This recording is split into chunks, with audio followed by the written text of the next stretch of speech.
मुफ्ती तारिक मसूद के बयानात के लिए मुफ्ती साहब के ऑफिशियल चैनल मुफ्ती तारिक मसूद स्पीचेस को सब्सक्राइब करें। पूरे महीने बयानात हो रहे हैं, बयानात बहुत हो गए, अब कुछ अमल की तरफ आ जाना चाहिए। मेरा ख्याल है मुझे भी, आपको भी, जितनी बातें मैं कर रहा हूँ अपने लिए भी कर रहा हूँ। ऐसा नहीं है कि हम कोई बड़े फंटर हैं, तो इसलिए तकरार होती है ताकि अल्लाह हमें भी अमल की तौफीक दे। देखो कितने खुशकिस्मत लोग हैं जिनको रमज़ान में तरावी की तौफीक मिली, रमज़ान में रोज़ों की तौफीक मिली। बहुत से होंगे जो खाते पीते भी रहे होंगे, भाई अब अज़म कर लो, तौबा कर लो, अज़म कर लो भाई, अब तक जो रोज़े छोड़े अल्लाह से तौबा इस्तिग़फ़ार करते हैं, जितने छूट गए उनकी इस साल में हम क़ज़ा करेंगे। गर्मियों में नहीं होती, सर्दियों में क़ज़ा कर लो और आइंदा अज़म करो इंशाअल्लाह मौत तक रमज़ान का कोई रोज़ा कभी भी नहीं छूटेगा, सिवाय बीमारी या सफ़र में अल्लाह ने इजाज़त दी है, कभी भी नहीं छोड़ेंगे। ज़मीन आसमान इधर से उधर हो जाए, वो रमज़ान किया रोज़ों के बगैर यार। मेरे वालिद साहब गर्मियों के रोज़े थे और मस्कत में या सऊदीया में कहीं जॉब कर रहे थे, तो क्या था, रेगिस्तान में ना कोई वो था, प्रोजेक्ट था, तो कंपनी के जो भी तो ऑफिसर था उसने कहा भाई यहाँ का रोज़ा बहुत टफ है, रोज़ा भी गर्मियों का और रेगिस्तान की गर्मी, तो मजदूरों को ऑर्डर दिया कि रोज़ा छोड़ दिया जाए। मेरे वालिद साहब ने कहा अल्लाह उनकी मग़फ़िरत करे, भाई मर जाएंगे रोज़ा नहीं छोड़ेंगे। कुछ चीज़ें हमारे अंदर, मैं चूँकि अभी तो मैं मुहाजिर हूँ लेकिन बाप दादा हमारा ख़ानदान तो पठान है ना, तो कुछ चीज़ें हमारे अब्बा में कौन सी थी, स्टाइल पठानों वाला था। तो अब्बा ने कहा भाई हमारे ख़ानदान में कहना ये चाह रहे थे हम पठान हैं और पठान रोज़ा बोलो नहीं छोड़, लेकिन ऐसा नहीं है, बहुत से दूसरे लोग भी हैं वो भी रोज़ा नहीं छोड़ते, लेकिन उन्होंने कहा भाई वो हम रोज़ा सवाल ही पैदा नहीं होता। अब ऐसे पता नहीं सवाब भी मिला होगा कि नहीं मिला होगा, अल्लाह कहे तू तो पठान होने की वजह से रखा है, लेकिन बहरहाल मकसद उनको ताना देना था कि जो है। और मैंने देखा है KPK में रोज़ा नहीं छोड़ा जाता। अभी मैं कोयटा गया ना रमज़ान में, लड़के खेल रहे हैं, यंग लड़के, एक शख्स मुझे खाता हुआ नजर नहीं आया, लेकिन अफसोस पंजाब में मेजॉरिटी अल्हम्दुलिल्लाह रोज़ा रखती है मगर खाती भी दबा के। कराची में भी आप चले जाओ, होटलों में, वहीं जितना पोश एरिया होगा ना जिनके पास अल्लाह की नेमतें ज्यादा हैं, वहां रोजा खाने का रिवाज ज्यादा है। तो भाई एक महीना तुम्हें अल्लाह 11 महीने खिलाता है, खूब अल्लाह ताला तुम्हें पिलाता है, तो अल्लाह के बंदो कुछ गैरत करो यार। एक महीना अल्लाह तुमसे रोजे भूख प्यास बर्दाश्त करवा रहा है, तो अल्लाह की खातिर अपना खाना पीना बोलो छोड़ दो। और जो ये कहते हैं ना हमसे रखा नहीं जाता, भाई 3 दिन में इंसान को आदत पड़ जाती है। पहले दिन तकलीफ, दूसरे दिन कम तकलीफ, तीसरे दिन कम तकलीफ, उसके बाद यूज्ड टू। ये 3 दिन की तकलीफ है रमजान की, उसके बाद क्या हो जाती है, आदत। और इतना फायदा है ना रोजे का सेहत को, इतना फायदा है। अब तो गोरे भी फास्टिंग की तरफ आ गए। पहले गोरों से रोजा रखवाते थे और उसको कहते थे मुस्लिम फास्टिंग। उनके जो डॉक्टर्स है ना वो कहते थे मुस्लिम फास्टिंग। उसके बाद उन्होंने नाम चेंज करके इंटरमीडिएट फास्टिंग का नाम रख दिया। पहले इसका नाम ही था जैसे मुस्लिम शावर है ना, अबे वॉशरूम में जो पानी जिस जगह होता है उसको क्या कहते हैं, क्योंकि मुसलमानों के अलावा कोई पानी से इस्तिंजा करता ही नहीं था, तो उसको नाम ही क्या पड़ गया, मुस्लिम शावर। लेकिन अब उसको कोई और नाम दे देंगे ताकि सफाई के निस्बत इस्लाम की तरफ ना हो। तो देखो अल्लाह को खाने वाले पसंद नहीं है, अल्लाह के खाने वाले दुनिया में बहुत हैं। कल किसी ने कहा था ना कि मेरे वाले चचा को डॉक्टर ने मशवरा दिया कि आप खाएं, तो वो मेरे अब्बा की जायदाद खा गए। डॉक्टर ने मशवरा दिया कि चचा को कि आप खाया करें, तो वो उन्होंने क्या खाया, जायदाद ही खा गए अब्बा की। तो रोजा सेहत के लिए बहुत ज्यादा मुफीद है। इससे अल्लाह, आप सेहत के लिए ना रखें, आप किसके लिए रखें, अल्लाह के लिए। तो रमजान में अज़म करें कुछ भी हो जाए, अल्लाह ने सिर्फ बीमार को इजाजत दी है और मुसाफिर को। इसके अलावा भाई मजदूर हो कोई, मेरे वाले साहब फिर रखे रोजे पूरे वाले, किस कदर शदीद प्यास से हालत खराब हो जाती थी रेगिस्तान में, रखते थे अल्हम्दुलिल्लाह। तो मैं 8 मजदूरों को देख रहा हूं, कितने मजदूर हैं जो रोजा छोड़ देते हैं कि यार हम मुआश है हमारा। नहीं भाई, नहीं छोड़ सकते रोजा आप।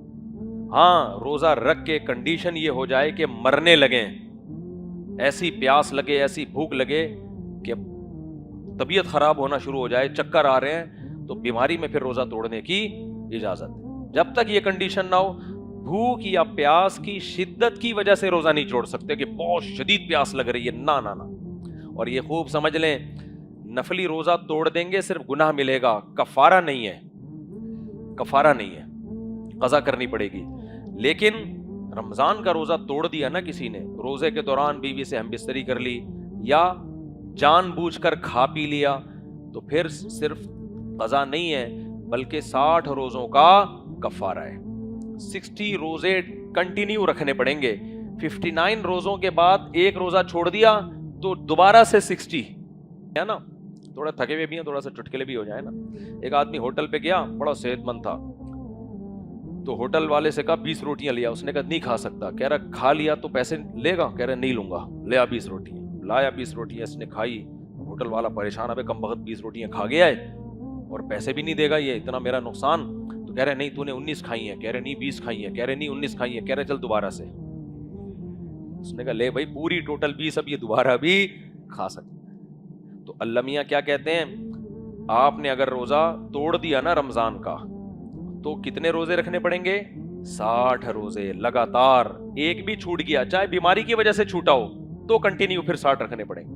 ہاں خواتین کو مینسس کی وجہ سے جو چھوٹتے ہیں تو اس میں پھر وہ چھوڑ سکتی ہیں, پھر وہ جیسے ہی مینسس بند ہو پھر شروع کرتے ہیں. لیکن اس میں بھی ایک بھی چھوڑ دیا تو دوبارہ سے 60 روزے. تو رمضان کے روزے کی اللہ کی نظر میں بہت زیادہ اہمیت ہے. تو عزم کرتے ہیں کہ نہیں کرتے؟ دوسری بات یہ کہ نفلی روزوں کا بھی معمول بناؤ. آج ہمارے ہاں عربوں میں تو رواج ہے پیر جمعرات کا روزہ رکھنے کا, ایام 20 کے روزے رکھنے کا. ہماری سوسائٹی میں حلوے مانڈوں کا تو دبا کے رواج ہے, کھانے کا رواج ہے. ہمارے ہاں روزوں کا رواج نہیں. ابھی دیکھنا ربیع الاول میں دے دنا دن حلوے مانڈے, دیگیں, زردے, ڈھکن کھلے گا ڈڑنگ, ڈھکن بند ہوگا, الگ الگ ہی دیکھ کے ڈھکن کی آواز ہوتی ہے. کھا رہے ہیں ایک دن دھماکے کے ساتھ پھٹ جاتے ہیں. یہ کہاں ہے دیگیں میرے بھائی؟ میٹھا کھانا سنت نہیں ہے, یہ ذہن میں رکھ لو. یہ کسی نے غلط سمجھا دیا ہے آپ کو. کھانا کھانا ہی سنت نہیں ہے تو الگ سے پھر میٹھا کہاں سے سنت ہوگا؟ یہ جو حدیث میں آتا ہے نبی کو میٹھا پسند تھا, تو میٹھا کا پسند ہونا تو نیچرل ہے. کتنا پسند تھا؟ چند کھجوریں. یہ تھوڑی پسند تھے جو ہم لوگ کھا رہے ہیں. کیا کیا مٹھائیوں کے نام ہیں, جب وہ کھاتے ہیں تو پھر جو دھواں نکلتا ہے. ابھی میں کیا ڈیٹیل میں جاؤں. موٹے ہوئے جا رہے ہیں, موٹے ہوئے جا رہے ہیں. ایک موٹاپا وہ ہوتا ہے جو قدرت کی طرف سے ہوتا ہے. کچھ لوگ نیچرلی موٹے ہوتے ہیں, کم کھا کے بھی موٹے ہوتے ہیں. وہ موٹاپا برا نہیں ہے. صحابہ کرام میں بعض بڑے بھاری جسم کے لوگ تھے. امام ابو حنیفہ کے شاگرد تھے نا امام محمد, بہت موٹے تھے, بہت بھاری تھے, لیکن زیادہ نہیں کھاتے تھے. امام شافعی کہتے ہیں محمد ابن حسن رحمہ اللہ کے بارے میں, کیونکہ وہ امام شافعی کے استاذ بھی تھے, کہتے ہیں میں نے بھاری جسم والوں میں محمد ابن حسن سے زیادہ کوئی ذہین نہیں دیکھا. حالانکہ جو زیادہ کھاتا ہے وہ ذہین نہیں ہوتا. تو کچھ لوگ ہوتے ہیں نیچرلی بھاری جسم کے ہوتے ہیں. میرے اساتذہ میں بعض ایسے ہیں بہت بھاری جسم ہے, حالانکہ 24 گھنٹے میں ایک ٹائم کھاتے ہیں. لیکن اگر زیادہ کھانے کی وجہ سے موٹے ہوئے ہو نا, ادھر جائے وہاں سے کھا لیا, ادھر گیا متزلہ لا لیا, جو سامنے آیا کھا لیا, ادھر حلوہ کھا لیا, ادھر مانڈا کھا لیا, ادھر لڈو کھا لیا, ادھر فلانے کے تیجا, فلانے کے 40ویں کی بریانی, نیاز کی بریانی, 11ویں شریف کے دیگ, 12ویں شریف کی دیگ, پھر فلانے کا چہلم, فلانے کا مرسی, وہ کیا ہوتا ہے برسی, پھر فلانے کی فلانا, پھر ڈمکانا, کھا کے بالآخر پھر جب انتقال ہوتا ہے تو پبلک کندھا بھی نہیں دے رہی ہوتی. وہ کہتے ہیں بھائی کندھا دو, لوگ کہتے ہیں ہم نے نہیں مارا بھائی, ہم کیوں کندھا دیں. ایسا موٹاپا ہماری شریعت میں پسند بولو نہیں ہے. صحیح بخاری کی حدیث ہے اس موٹاپے کے خلاف, جو کھانے کی وجہ سے ہوا. نیچرلی ہے, میری دادی کا جسم بہت بھاری تھا, بہت کم کھاتی تھی, روزے رکھتی تھی, تو قدرت کی طرف سے ہے نا. لیکن زیادہ کھا کے ہر وقت پھوڑ رہا ہے, بہت بری حرکت ہے. تو اس کا علاج کیا ہے؟ اپنے منہ پہ کیا کرو؟ کنٹرول. یہ کیسے ہوگا؟ روزے سے. تو اس لیے نفلی روزے رکھنے کا बोलो मामूल बनाओ। समझते हो कि नहीं समझते? नफली रोजे रखने का मामूल बनाओ। पीर जुमेरात का रोजा रख लिया करो, अय्याम 20 का रोजा रख लिया करो। फिर एक सुन्नत ये भी है, हमारे नबी सल्लल्लाहु अलैहि वसल्लम बाज़ दफ़ा रोजे रखने पे आते, रखते ही चले जाते। अम्मी आयशा कहती हैं मैं समझती कि अब कभी रोजा छोड़ेंगे ही नहीं, फिर जब छोड़ने पर आते तो छोड़ते ही चले जाते। ये भी एक सुन्नत है, रखने पर आए रखते चले जाओ, भाई मूड है हमारा, रोजे चल रहे हैं हमारे, छोड़ने पर आए छोड़ते चले जाओ ताकि सेहत भी खराब ना हो। लेकिन हमारा इन रोजों से कोई ताल्लुक रहा नहीं है। हमारा पता क्या है, देग पे आए तो आज कोरमा बिरयानी, देगों पे ही देगे।